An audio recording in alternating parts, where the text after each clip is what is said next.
I took the liberty of adapting a Star Trek fan fiction novella I wrote when I was 10 into a one-act play. And you think it's better than Tennessee Williams? Why don't we leave that for future generations to decide? I'm Ari Carpel with Time. Today I'm on the set of The Big Bang Theory with Jim Parsons. He's won a Golden Globe and an Emmy for playing physicist Sheldon Cooper.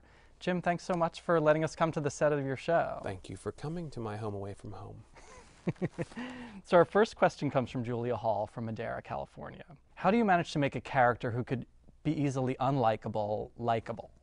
I think in the writing they're very careful to soften the edges of the harsher words coming out of his mouth. But, you know, the other thing is the way that the other characters are reacting to him. Well, Mrs. Latham said she was seriously considering donating money so we could get a cryogenic centrifugal pump. Oh, Yes!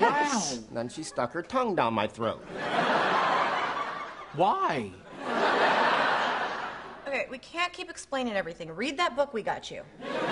They show you how it's affecting them, and it's much more, it's just exasperation and a certain resignation that we're going to put up with it. And I think that translates to the audience like, oh, well, they're saying it's okay. It's tiresome, but it's not hurtful. We don't want to ditch him. But frankly, a lot of the times, structurally speaking for the scene, the point is to irritate, you know. I'm irritated sometimes learning the lines, so I just translate that onto the screen. And you do it well. Thank you. A reader in Berlin asks, do you worry about being typecast as a Sheldon? No, I don't worry about being typecast. It already happens to a certain degree, and so all I can do is keep working. All I can do is keep auditioning. All I can do is keep, you know, getting into rooms and talking to people. And I love playing this part, and I don't feel that, you know, I don't approach this part any differently than I would have ever approached any other part as far as trying to bring it to life, if you will, if that doesn't sound too arty sounding. I'm very frank, you know, about certain things. Like, I get asked a lot of, well, of course, science things. I'm like, are you kidding? You know, and even the pop culture of it, like, you know, I'm very forthcoming. I've never seen Star Trek. I don't know Doctor Who. A reader from Ohio asks, has your portrayal of a physicist changed how you regard science? I've always been fascinated with science, and very specifically what I mean is I was very fascinated with meteorology at an early age. I lived on the Gulf Coast, and hurricanes blew through there, and I found that very interesting. The one thing that did change and surprised me, although why should it, was what a wonderful basis for a show, as it has been, to be built around, because it's boundless. Anything literally in the world can be tied into this show, and we have a built-in, I guess, excuse for why it's here.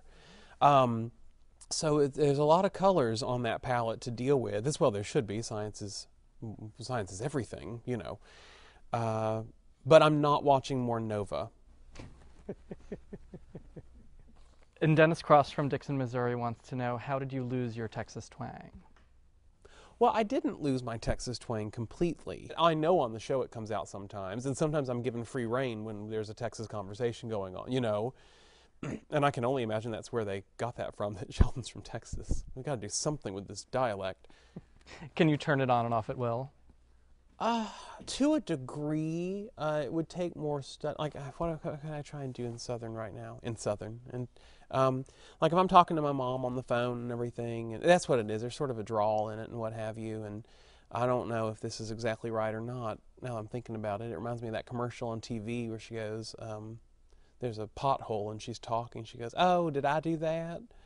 So I turned something on, but I'm not sure it was a Texas accent. I think you were getting there. You've done a lot of acting on the stage, as you've talked about. Is that your first love?